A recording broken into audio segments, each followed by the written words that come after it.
Las violentas elecciones del domingo pasado en México dejaron un nuevo mapa político.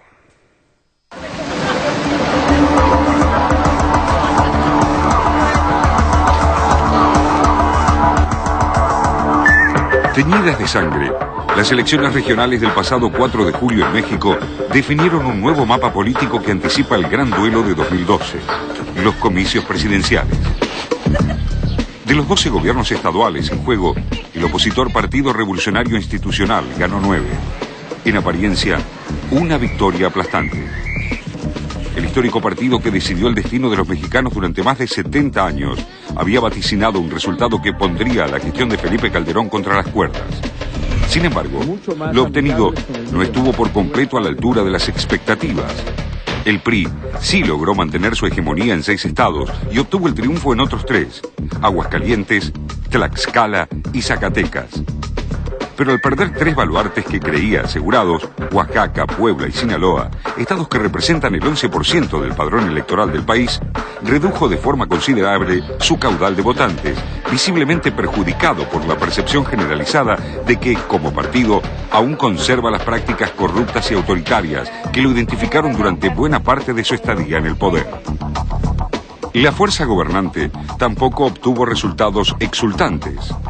Para arrebatarle estos 3 estados al PRI, el oficialismo tuvo que fundirse en una original coalición entre la derecha, representada por el Partido de Acción Nacional, y la izquierda, del Partido para la Revolución Democrática, una alianza muy difícil de reproducir en elecciones presidenciales.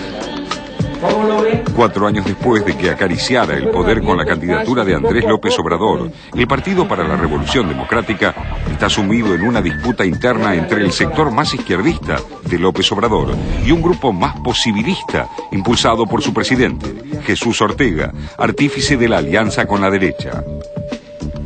En cuanto al Partido de Acción Nacional, si bien Calderón no salió reforzado de estos comicios, su situación dentro y fuera del partido no resultó modificada.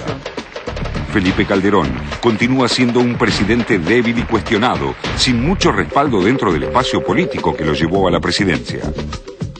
Aunque el resultado de estas elecciones no permite vislumbrar qué fuerza política tomará las riendas del futuro mexicano, sí dejaron al descubierto el creciente poder que ejerce el crimen organizado sobre la realidad mexicana. Durante las actividades de interdicción y hostigamiento que llevarán a cabo en el Estado, respetar en todo momento los derechos humanos de la población civil.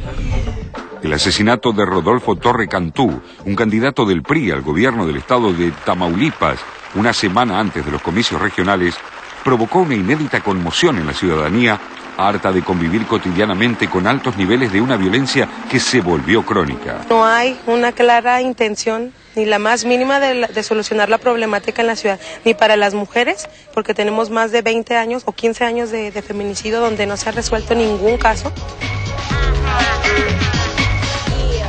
Calderón, acorralado luego de 3 años y medio de haber iniciado una guerra sin cuartel contra el narcotráfico, se vio obligado a llamar a un acuerdo nacional para enfrentar esta verdadera guerra social que solo, en los últimos 3 años, dejó un tendal de 25.000 muertos. El presidente solo tiene mando en el ejército, fuerza que ha debido sacar a la calle y la Policía Federal. El resto de las fuerzas de seguridad están a las órdenes de gobernadores, alcaldes y de los cárteles de la droga.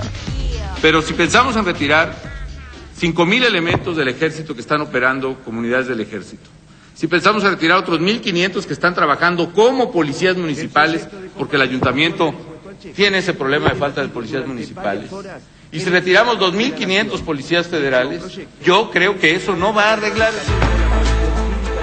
El mensaje es claro.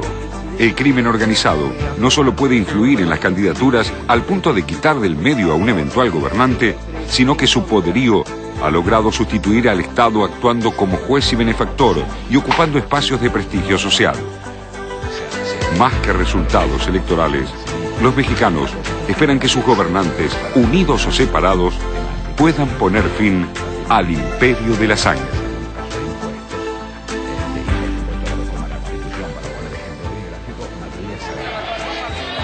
Muchos aspectos interesantes de estas elecciones en México.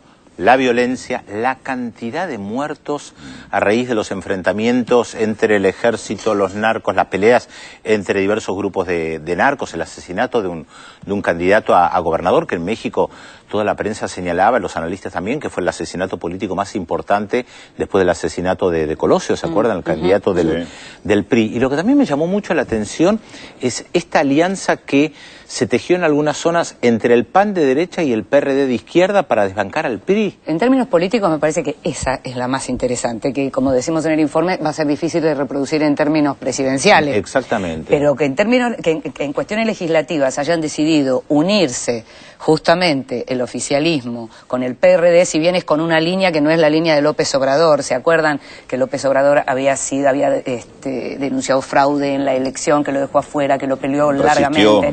Resistió largamente, pero sin embargo dentro de su propio partido se aliaron con aquellos que le ganaron en aquellas supuestas elecciones fraudulentas.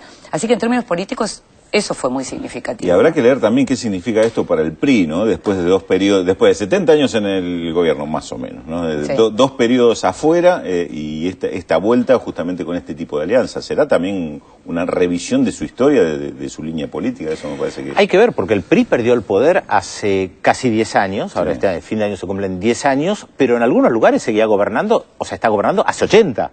Perdió uno de los lugares que estaba gobernando hace 80 años. O sea, por eso la alianza también PAN-PRD, porque la corrupción está tan enquistada en el PRI, la corrupción está enquistada en todos lados en México. La violencia hoy también. Y la violencia también es un problema muy serio. Y la figura del presidente Calderón, que es una figura, por un lado, como uno podría decir, tan de respeto cívico en algunas cosas y en las formas, y al mismo tiempo como muy desautorizada en otras. Me acordaba lo que hablábamos los otros días con respecto a Barack Obama, ¿no? Hay como cierta deslegitimidad en relación a la autoridad. En el caso de Calderón, uno lo escucha cuando habla con gente de México, lo lee también, es una figura que está un poquito desdibujada. Es un país difícil para gobernar con este tipo de línea, ¿no? Enorme país. Uno recuerda inclusive históricamente otros procesos, uno en los 70 lo que significaba Echeverría, también digamos esa línea moderada de respeto, de hacer gestos hacia el progresismo sin ser totalmente progresista, pero siempre chocado con que es como que México reclama algún tipo de autoritarismo en el poder, porque es la única forma que reconocerían el poder, que hay un poder real. Lo legitimarían, ¿no? ¿Qué pensás de eso? Sí, que además legitimando cada vez más la presencia de tropas norteamericanas o de ayuda militar, más que tropas exactamente de ayuda militar norteamericana, que además no consigue absolutamente nada. Bueno, ese es uno de los elementos fuertes, la relación con Estados Unidos. Bueno, pensemos en esa frontera, todo lo que hay en esa frontera. Sí, pero esa frontera tiene dos lados. Sí. O sea, del lado mexicano hay que sellarla, pero también del lado estadounidense hay que sellarla. No, desde ya, pero a lo que voy es, pensemos, no solo es droga, es ilegales o digamos, miles y gente miles, indocumentados, miles y miles, decenas de miles, tratando de entrar a Estados Unidos.